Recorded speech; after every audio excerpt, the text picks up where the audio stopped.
باپ اور بیٹے اور روح القدس کے نام میں آمین۔ بائبل مقدس میں سے زبور 21۔ فتح یابی کے لیے شکر گزاری۔ اے خداوند، تیری قوت سے بادشاہ خوش ہوگا اور تیری نجات سے اسے نہایت شادمانی ہوگی۔ تو نے اس کے دل کی آرزو پوری کی ہے اور اس کے منہ کی درخواست کو نامنظور نہیں کیا، کیونکہ تو اسے عمدہ برکتیں بخشنے میں پیش قدمی کرتا اور خالص سونے کا تاج اس کے سر پر رکھتا ہے۔ اس نے تجھ سے زندگی چاہی اور تو نے بخشی، بلکہ عمر کی درازی ہمیشہ کے لیے۔ تیری نجات کے سبب سے اس کی شوکت عظیم ہے۔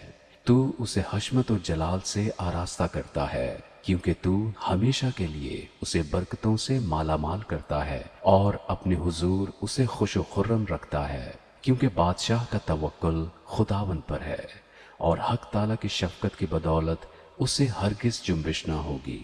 تیرا ہاتھ تیرے سب دشمنوں کو ڈھونڈ نکالے گا، تیرا دہنا ہاتھ تجھ سے کینہ رکھنے والوں کا پتہ لگا لے گا۔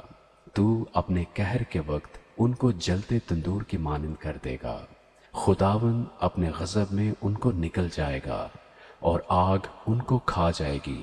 تو ان کے پھل کو زمین پر سے نابود کر دے گا اور ان کی نسل کو بنی آدم میں سے، کیونکہ انہوں نے تجھ سے بدی کرنا چاہا۔ انہوں نے ایسا منصوبہ باندھا جسے وہ پورا نہ کر سکتے، کیونکہ تو ان کا منہ پھیر دے گا، تو ان کے مقابلہ میں اپنے چلے چڑھائے گا۔